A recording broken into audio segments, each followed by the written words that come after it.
Again, we use water to transport goods, people. Water has disadvantages. You must remember that water has advantages, and at the same time, it has disadvantages. The disadvantage of water can be like this: cause problems, still water, lead to diseases, flood, causes death, and then destroy farms, schools, houses. Then you are going to have the conclusion. In the conclusion, we can write avoid water pollution. Pollution in Arabic we say تلوث. And then not use water wastefully. Now, dear students, we want to write this topic together. The first thing to begin with is to write the topic of the composition on the top of the page. I'm going to write the topic of the composition, water. Full stop at the end of the topic, and then I'm going to underline it. I'm going to put a line under it as you see it clearly. Then we begin our composition by giving the introduction, as we have just said. We have said that the composition begins by the introduction, and in the introduction we have a very short paragraph, and this paragraph, let me say, ranges between 3 or 4 lines. The first thing to say is that water, you see, when we come to begin a paragraph, we must leave a space of 1 inch from the left margin. I have forgotten to tell you that this is the left margin, and then this is the right margin. Water is, I'm going to follow the point one by one. Water is necessary for life. This is the end of the sentence. I'm going to put a full stop. Then we must follow these points. In nature, water can be solid,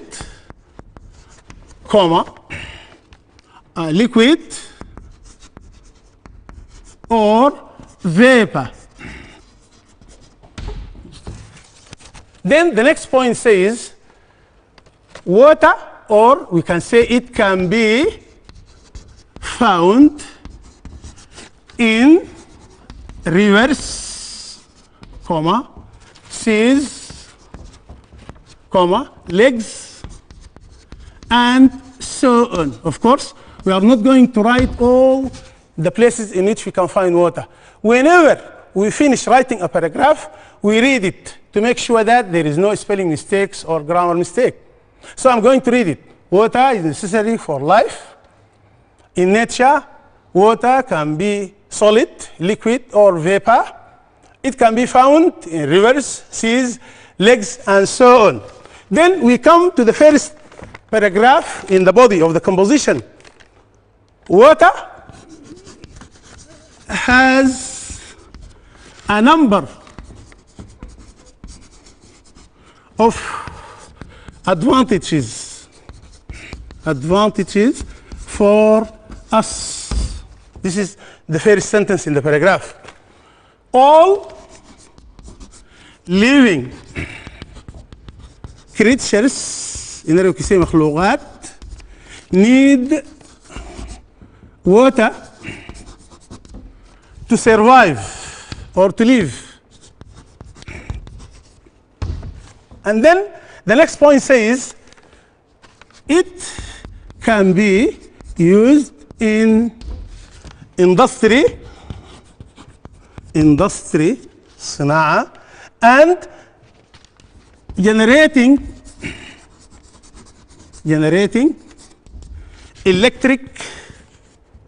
electric power. Also, it is used, water is used in irrigating crops or plants. We can write either of the two words. Above all, above all, it is important,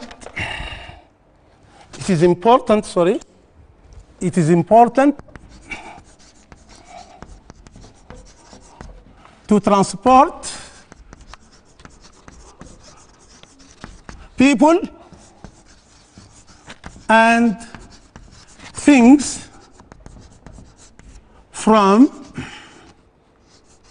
a place to another. This is a second paragraph or the first paragraph in the body. I'm going to read it to make sure that there is no spelling mistake or grammar mistake. Water has a number of advantages for us. All living creatures need water to survive. It can be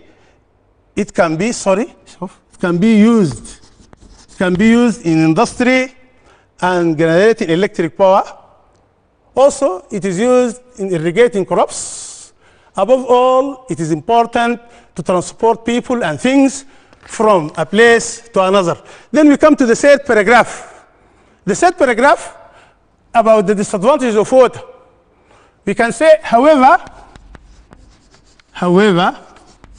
water has some problems in our life. We must remember that water has advantages. Again, it has some problems in our life. Firstly, the first problem caused by water is still water. This is what we call المياه الراكدة. Still water is a good place for the presence, in Arabic we say وجود, the presence of diseases, insects which transmit bad diseases. We can say like malaria.